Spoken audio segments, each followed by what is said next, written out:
If you run an online business in India, taking payments from clients in the US or Europe often feels like forcing a massive, overloaded train up a steep, crumbling mountain.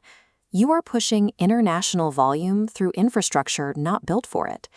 If you use PayU, you already know it is incredibly efficient at home. For domestic transactions, handling UPI, net banking, and INR cards, it works seamlessly. But when Indian agencies, SaaS companies, or freelancers try to use that exact same gateway to bill internationally, the system bottlenecks, card acceptance rates become patchy, and checkout friction spikes for your buyers. This leaves you with a tough operational decision.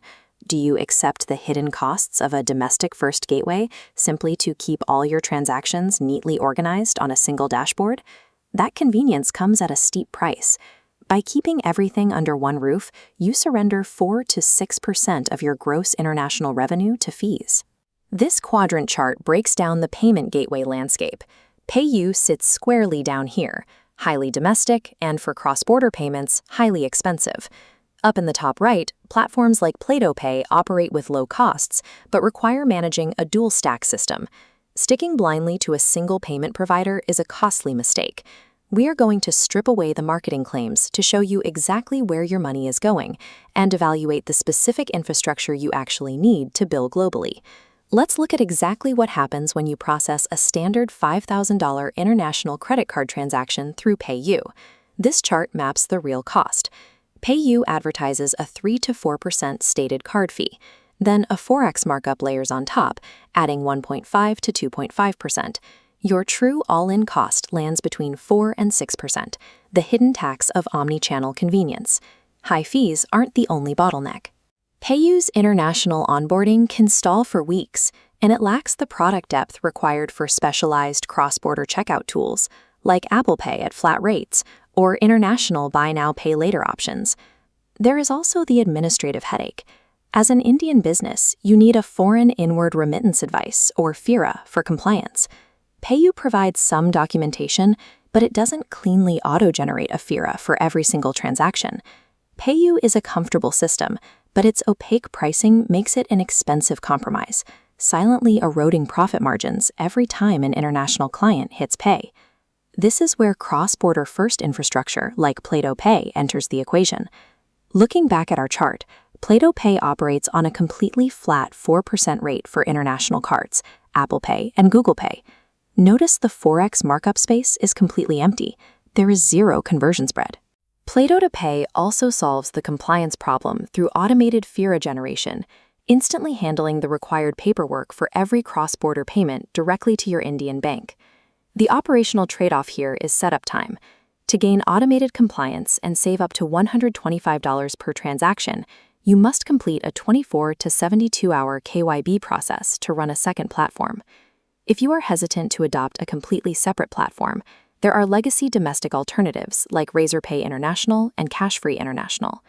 These platforms offer a cleaner flow than PayU, but they still rely on a forex markup. As this third bar shows, a 3.5% stated fee plus a 2% conversion spread lands at around 5% all in. Razorpay does provide better FIRA support than PayU, but you still sacrifice a portion of your margin compared to a zero markup platform. Specialized cross-border platforms provide the lowest all-in costs and automated compliance, while legacy platforms serve as a middle ground if you prefer not to manage a separate stack. Now, we need to address the edge cases. What if your business relies exclusively on massive B2B invoices, or you demand a globally recognized legacy gateway? For those large invoices, you want virtual bank account, or VBA, transfers. A service like Wise caters specifically to these large, pure wire transfers. This horizontal chart illustrates the cost difference. For freelancers receiving one-off global client payments, Wise lowers your all-in cost to between 1 and 1.7%. The severe trade-off here is utility. Wise offers zero ability to accept credit cards, payment links, or flexible options like buy now, pay later. Next are the legacy giants, PayPal and Stripe India. They carry massive operational red flags. Stripe India runs at 4.3%, but is strictly invite-only. PayPal is widely accessible, but extremely expensive, extending to a 9% all-in cost on our chart. Going the PayPal route destroys your margins. You also face the persistent operational risk of unexpected account holds, which can freeze your international revenue for weeks.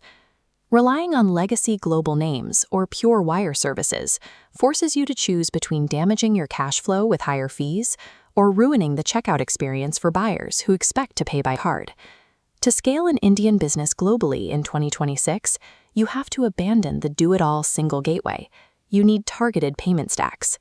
For 100% domestic revenue via UPI and cards, keep PayU. Freelancers dealing in massive B2B wires, use Wise. SaaS, agencies, or creators needing global card checkout without margin loss, switch your international stack to Playto Pay. Playto Pay provides the specific infrastructure required for cross-border scale. You get fast onboarding, buy now, pay later integrations, and a guaranteed zero forex markup. Once the setup is complete, your infrastructure finally aligns with your business model. The friction of forcing a domestic tool to work globally disappears, replaced by a system designed for that specific task. Stop letting opaque forex spreads dictate the margins on your international work. Segment your payment flows. Keep your domestic gateway for local clients, embrace the dual stack approach, and aggressively protect the revenue you earn across borders.